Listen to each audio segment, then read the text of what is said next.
On today's show, I want to look at my top 10 draft targets for the Falcons in round one. This is my finalized list, right? This would be what I'd submit to Terry Fontenot as a recommendation for who to take based on who's available. So let's get right into it. We'll start with 10 through 6. And these are guys that I hope are not the pick at 15.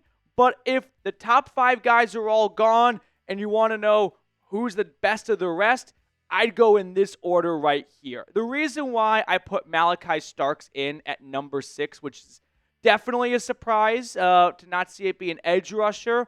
The reason why, though, is I feel like Starks is just going to be the best pro of that bunch right there.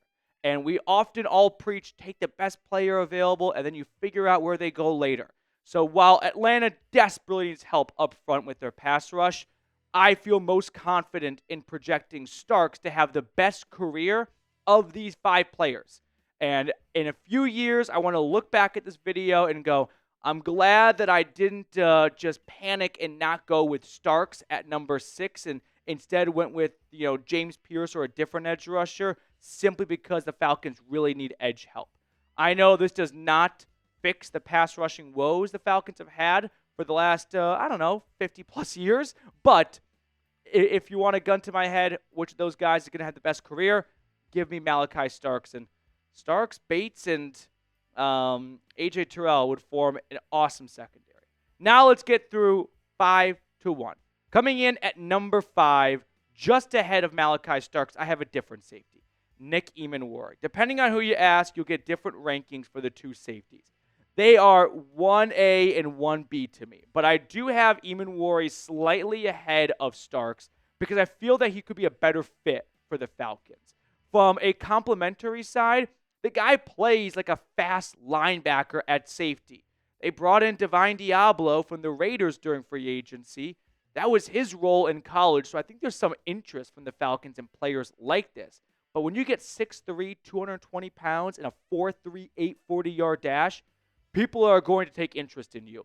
And then when you follow that up with someone who has great production through 3 years at South Carolina, a guy that led the team in tackles as a true freshman, was an All-American as a true freshman, 2 pick-6s last year. You don't get traits and production usually in the same player very often, right? Take Jameer Stewart, great example from A&M. Awesome traits, was a number 1 athletic big man defensive lineman at the Combine. He has 1.5 sacks in the last 3 years for the Aggies. Emmanwori has the production, and he's got the physical tools.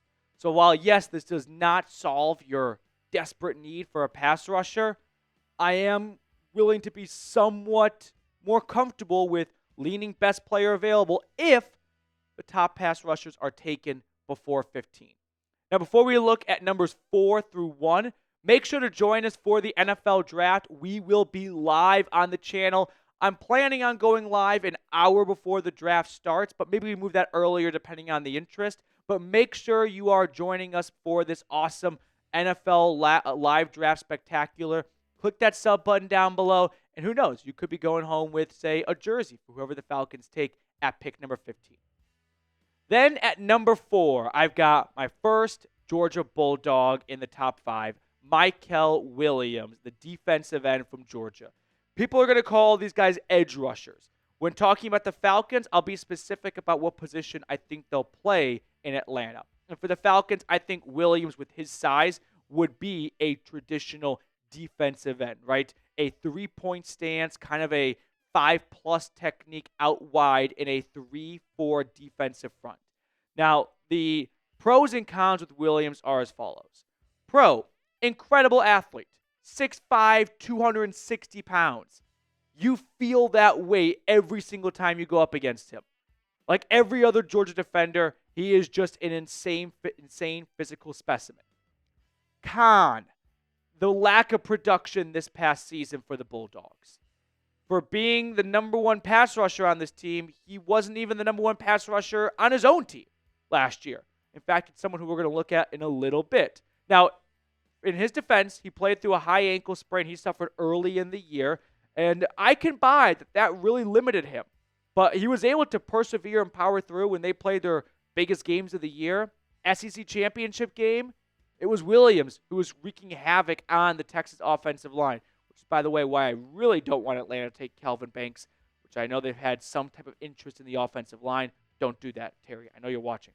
But Mykel Williams, this is the guy that I feel could be that traits-based pick from a defensive end that still has a very high ceiling when it comes to just pure production. He lives in the back. I won't say lives in the backfield. I'll say he's got the ability to live in the backfield. It just takes a little bit of coaching.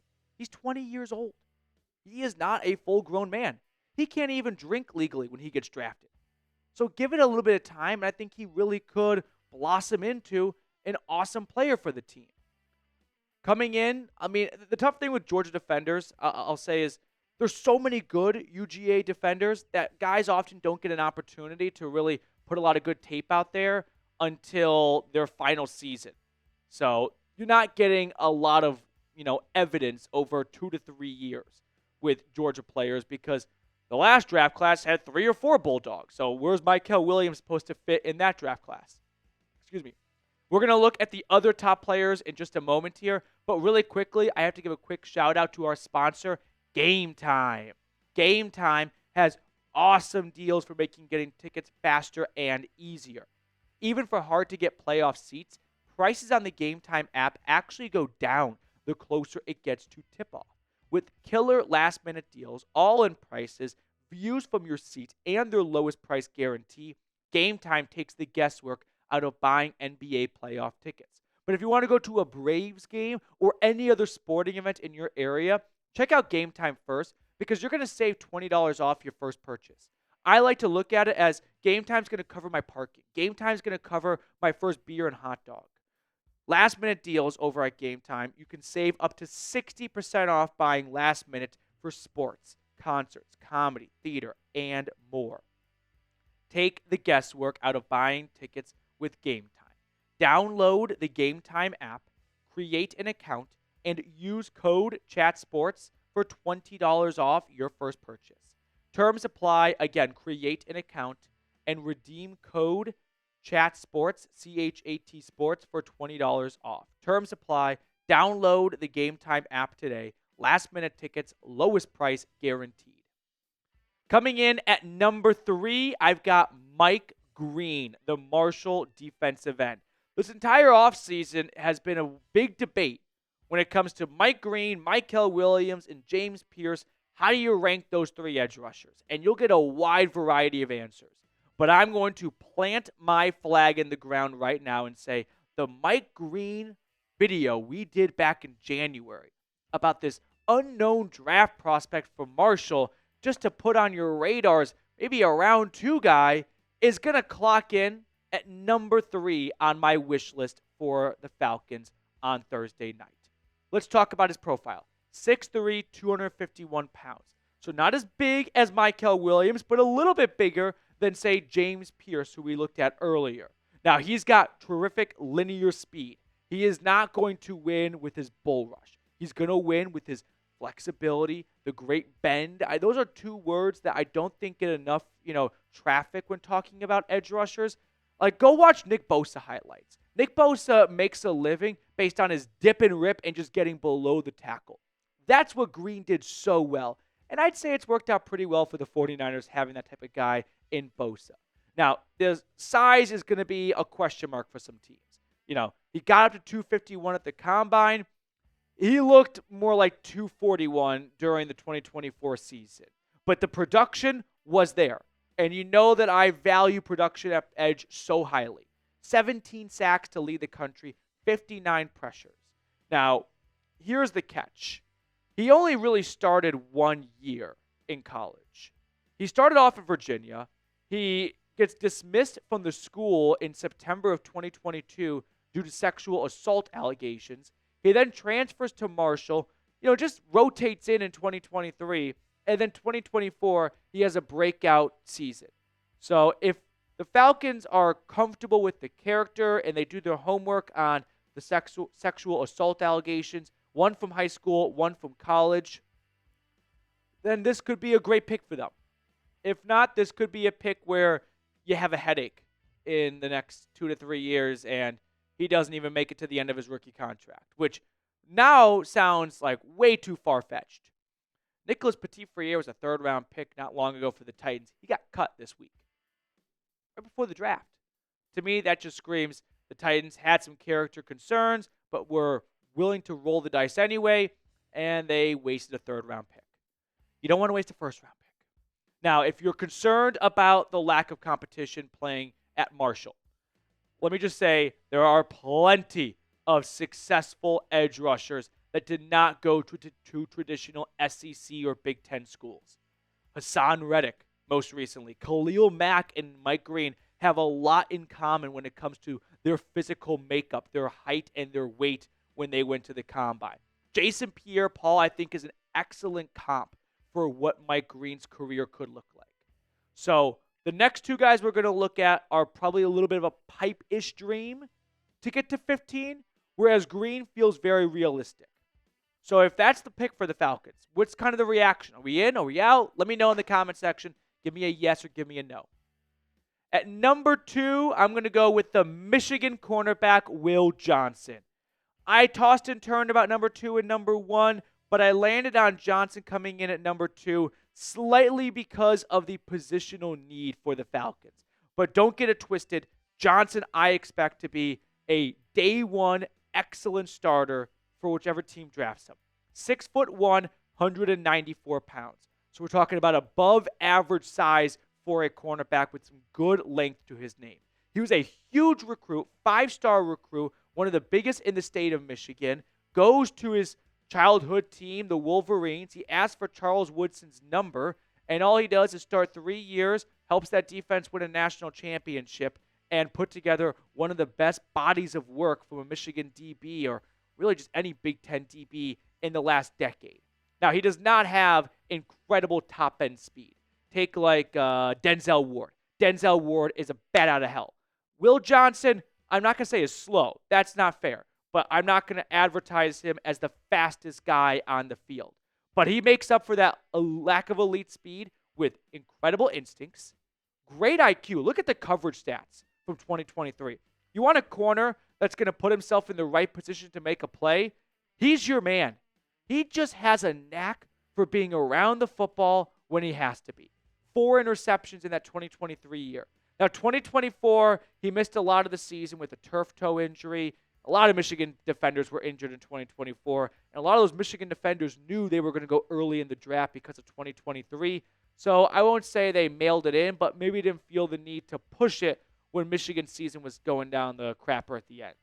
Now, the reason why I've got Johnson at 2 instead of 1 is the Mike Hughes re-signing. I don't think that should be a complete non-starter for Will Johnson, but when you give Mike Hughes a 3-year contract, you're probably thinking 2 years minimum, right? And at 2 years minimum, one would think you don't draft a corner in round 1. Then again, you just gave Kirk Cousins all that money. Now, quarterback is more important than cornerback, so that can help justify the Michael Penix pick from last year. But I think Atlanta's more comfortable with Terrell and Hughes for the next 2 years than I would like them to be because I just really want Will Johnson in a Falcons uniform. This is, though, if you want my best player available pick, this. Best player available is the hot, trendy thing for everyone to say when it comes to what to do in the draft. And take the best player, and then you'll look back and thank yourself later. And that's very true, but coaches need results now. And if they use the 15th overall pick on a guy who sits on the bench all year, well, that could lead to them not having a job the next year. So coaches and GMs will be slightly selfish of getting players that can help their immediate and current needs. Then at number 1, I went with Jalon Walker. I'm going to say the linebacker from Georgia. I'm not going to call him an edge rusher. I think he has the capability of hopping over to an outside linebacker spot from time to time. But to me, he is an off-ball linebacker. Some background.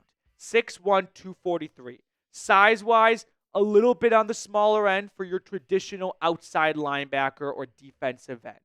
Now, he only started 1 year for the Bulldogs, but he was all over that defense. He played inside linebacker. He played outside linebacker. He played pride in, quote, being a chess piece on the field. And that, to me, is why he's number 1 for the Falcons. He should not be number one for every other team.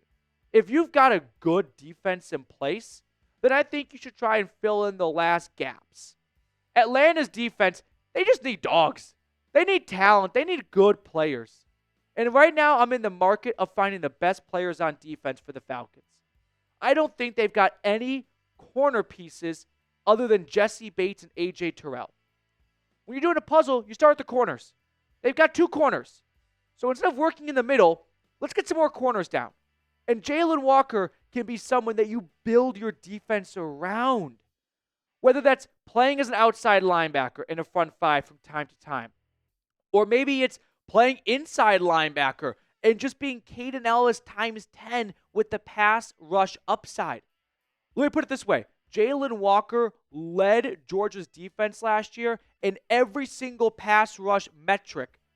You want to guess where he ranked in pass rush snaps on that defense? Anyone? 7th. He led them in pressures, he led them in pass rush win percentage, and he was 7th in pass rush snaps. Don't you think there's a little bit more to the surface here? Don't you think a little bit digging and you're going to find an absolute oil well that's going to bring one of the best players to this defense? Yeah, I do.